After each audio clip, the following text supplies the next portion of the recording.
Hello दोस्तों, कैसे हैं आप सब। बहुत बहुत स्वागत करता हूं अपने यूट्यूब चैनल आर के टिप्स एंड ट्रिक पे। दोस्तों, आज की इस वीडियो में बात करेंगे भारतीय संविधान का प्रस्तावना क्या है, उस प्रस्तावना के अंदर कौन कौन से शब्द आते हैं और उस शब्दों का मतलब क्या है। दोस्तों, तो ये सब चीज़ें आज यहाँ पे बताने वाला हूँ। अगर आपने भारतीय संविधान की प्रस्तावना को समझ लिया तो आप जो संविधान को समझ लेंगे, क्योंकि प्रस्तावना और उसमें दिए गए जो वर्ड हैं वो बहुत ही इम्पोर्टेंट है। इससे आपको पूरा संविधान के बारे में समझने में जानकारी मिलेगी कि संविधान क्यों ज़रूरी है और इम्पोर्टेंट क्यों है और इसमें क्या क्या ज़रूरी है, सबके लिए इसमें बनाया गया है। इस वर्ड में बहुत ही चीज़ें हैं और बहुत ही इम्पोर्टेंट टॉपिक है आज का, तो आप इसको पूरा ज़रूर देखिएगा। तो चलिए दोस्तों, शुरू करते हैं आज का ये वीडियो। सबसे पहले दोस्तों आपको बता दूं कि जो भारतीय संविधान का प्रस्तावना है उसमें काफ़ी सारी चीज़ें हैं। यहाँ पे लिखा है हम का मतलब दोस्तों यहाँ पे हो गया हम सभी, जितने भी हमारे देश में लोग हैं, जितने हम भारतवासी हैं पूरा, हम भारत के लोग। एक एक वर्ड इतना इम्पोर्टेंट है दोस्तों कि आपको लगेगा हाँ यार, मतलब संविधान पढ़ने के बाद लगता है कि हाँ कुछ बात है। हम भारत के लोग भारत को एक संपूर्ण प्रभुत्व संपन्न समाजवादी पंथ निरपेक्ष लोकात्मक गणराज्य बनाने के लिए तथा इसके समस्त नागरिकों को, तो यहाँ पे कितना चीज़ें हो गई। ठीक है, हम भारत के लोग भारत को एक संपूर्ण प्रबुद्ध संपन्न समाजवादी पंथ निरपेक्ष लोकतंत्रात्मक गणराज्य बनाने के लिए तथा इसके समस्त नागरिकों को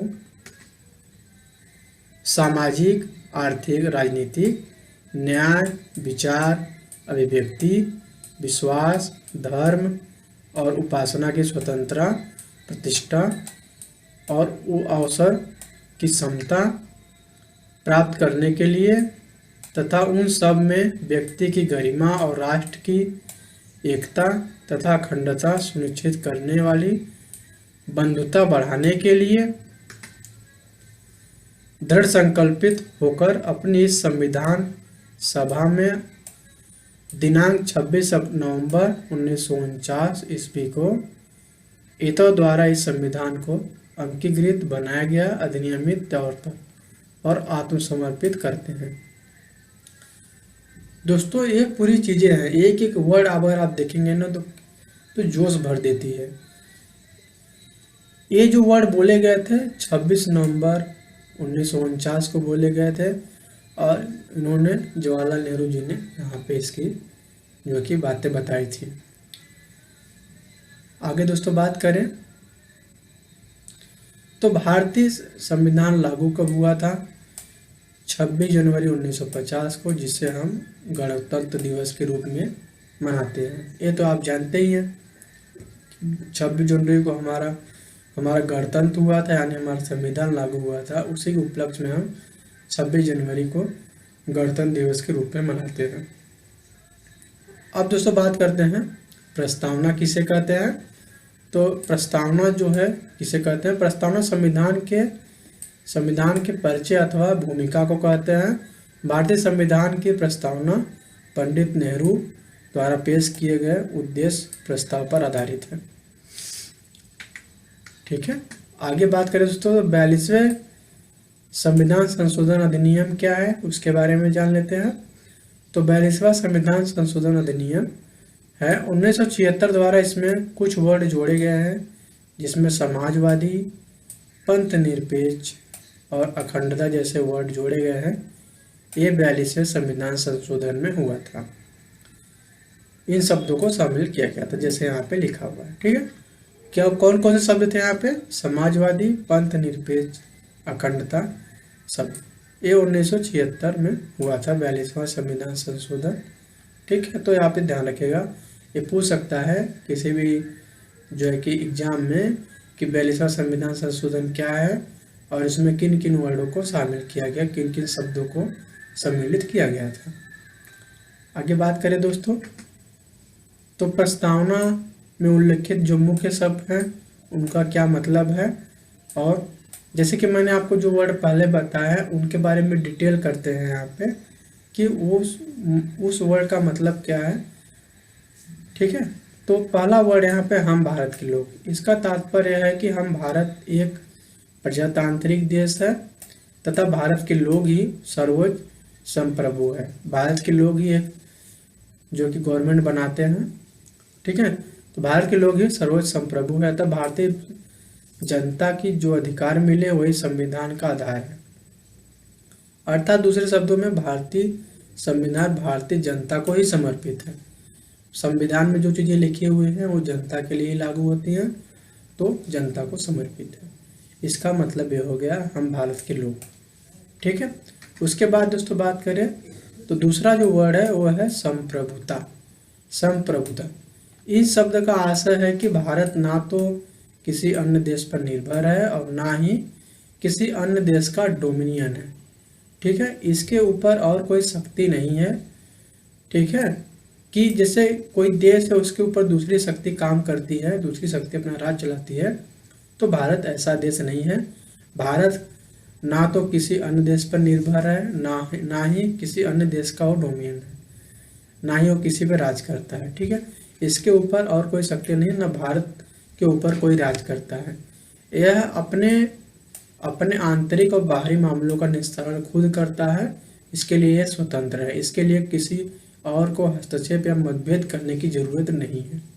तो संप्रभुता का मतलब ये हो गया। ठीक है, कि भारत ना तो किसी अन्य देश पर निर्भर है और ना ही किसी अन्य देश का डोमिनियन है और ना ही इसके ऊपर कोई शक्ति काम करती है। यह अपने आंतरिक और बाहरी मामलों को खुद ही निस्तारण करने में स्वतंत्र है। इसके बाद दोस्तों बात करें समाजवादी। समाजवादी शब्द जो है बहुत इंपॉर्टेंट है।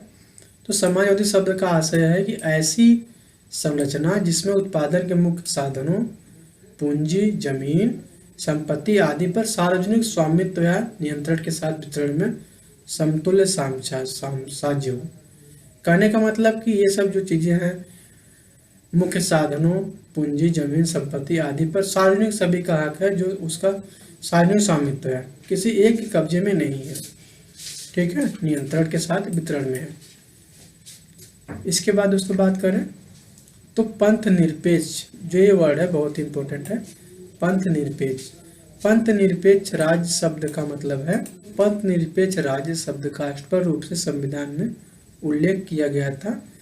तथापि इसमें कोई संदेह नहीं है कि संविधान के निर्माता ऐसे राज्य की स्थापना करना चाहते हैं।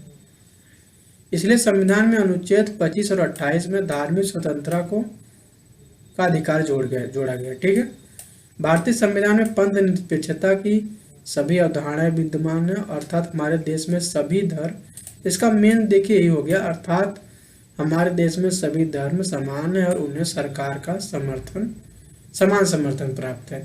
कहने का मतलब कि हिंदू, मुस्लिम, सिख, ईसाई जितने भी हमारे देश में धर्म हैं उन सभी का समान जो है कि समान है, एक समान सब है।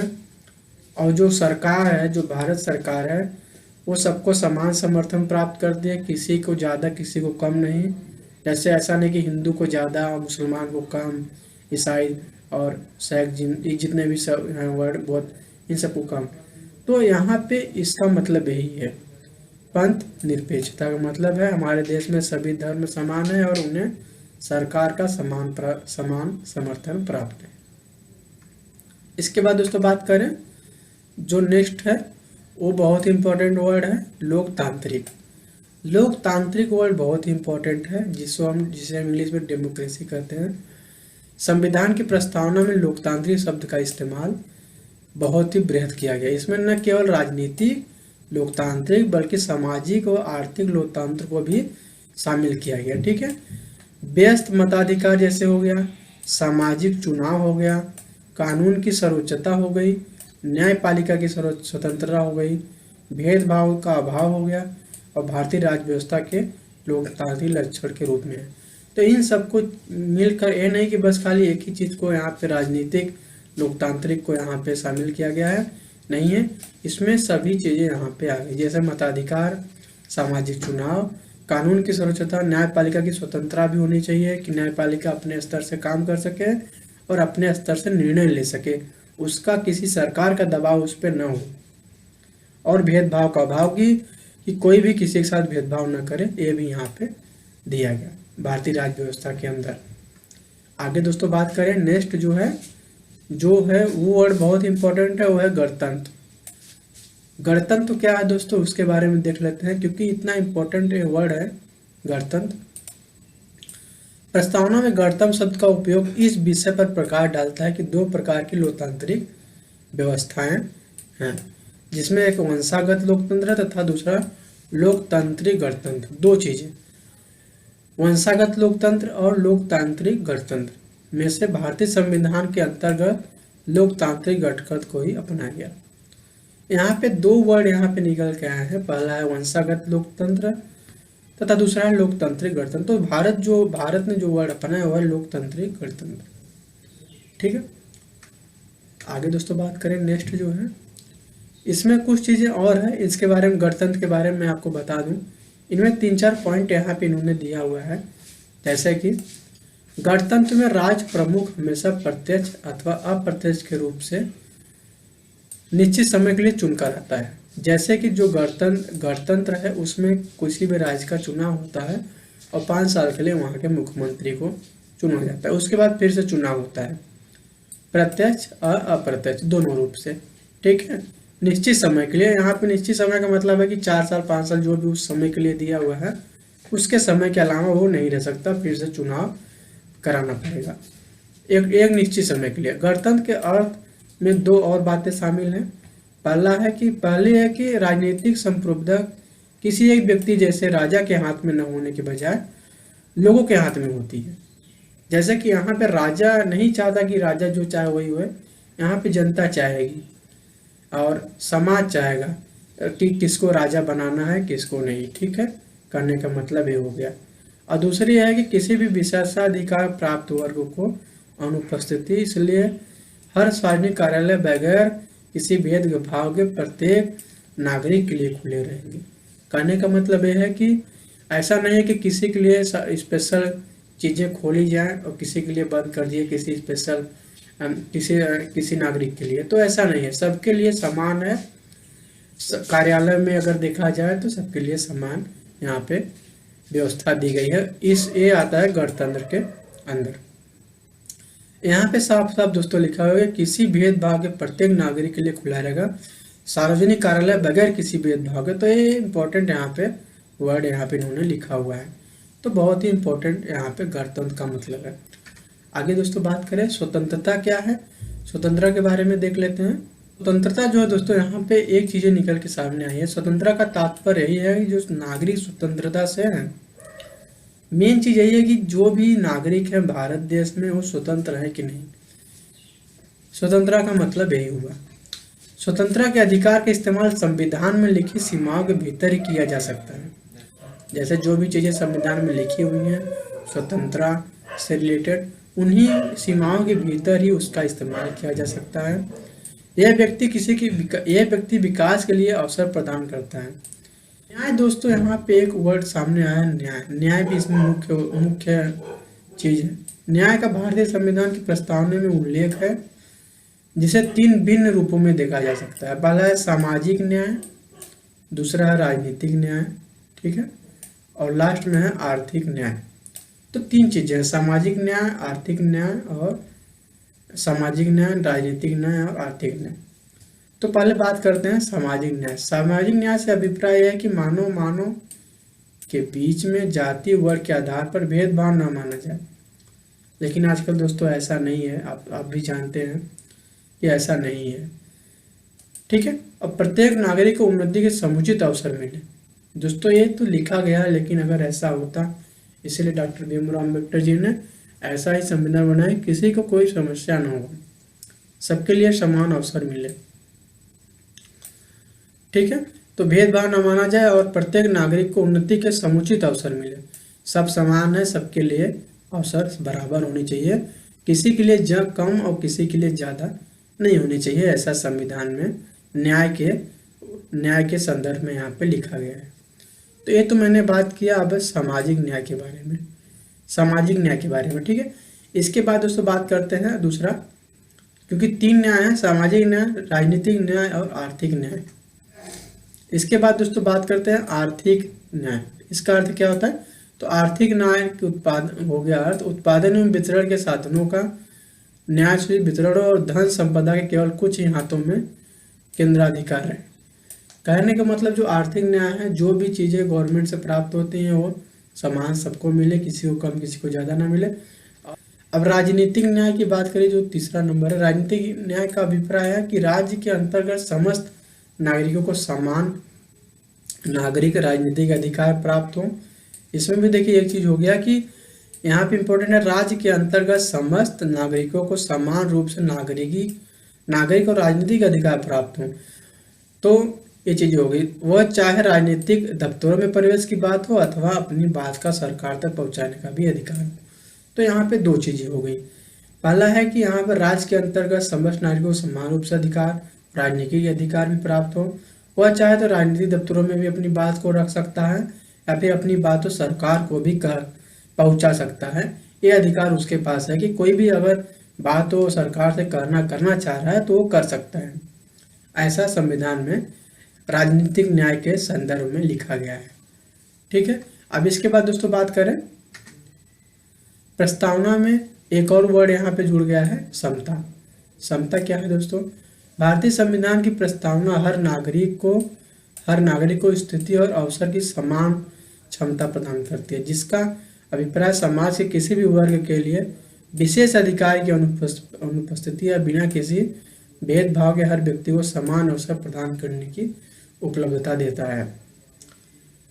जिसका मतलब यहाँ पे हो गया किसी एक वर्ग को जो कि उसको मेन अधिकार नहीं है, सबके लिए भेदभाव नहीं है, सबको एक समान अवसर प्राप्त होना चाहिए कि सब आगे बढ़ सके। ये चीज़ें यहाँ पे है समता वर्ड के अंदर। आगे दोस्तों बात करें तो एक शब्द हो जाता है बंधुत्व। ये भी प्रस्तावना में ही मुख्य उल्लेखित शब्दों में एक है, जिसका शाब्दिक अर्थ है भाईचारे की भावना। भाईचारे की भावना दोस्तों लोग आज कहते हैं, लेकिन आजकल है कहाँ? आजकल कहीं भाईचारे की भावना नहीं है, बस वो संविधान के में ही रह गया है और कोई इसका समर्थन नहीं करता। आजकल कोई भाईचारा नहीं दिखाता। प्रस्तावना के इस अनुसार बंधुत्व में 2 बातों का सुनिश्चित करना पड़ेगा। पहला व्यक्ति का सम्मान और दूसरा देश की एकता और अखंडता। मौलिक कर्तव्यता में भी भाईचारे की भावना को प्रोत्साहित करने की बात कही है। यहाँ पे 2 चीजें हैं, पहला तो व्यक्ति का सम्मान और दूसरा कि देश की अखंडता और एकता और अखंडता भी भाईचारे के अंदर आती है, बंधुत्व के अंदर। तो 2 चीजें हो गई, पहला व्यक्ति के सम्मान और दूसरा व्यक्ति का सम्मान और दूसरा देश की एकता और अखंडता टूटने न पाए, व्यक्ति का सम्मान भी हो और कोई देश की अखंडता एकता को तोड़ना चाहे तो भी न टूटे। दोस्तों ऐसे ही टिप्स एंड ट्रिक्स के और नॉलेजेबल वीडियो के लिए आप मेरे यूट्यूब चैनल को सब्सक्राइब कर सकते हैं, क्योंकि अगर आप सब्सक्राइब करते हैं तो दोस्तों आप लोगों की बहुत ही ज़्यादा सपोर्ट की ज़रूरत है।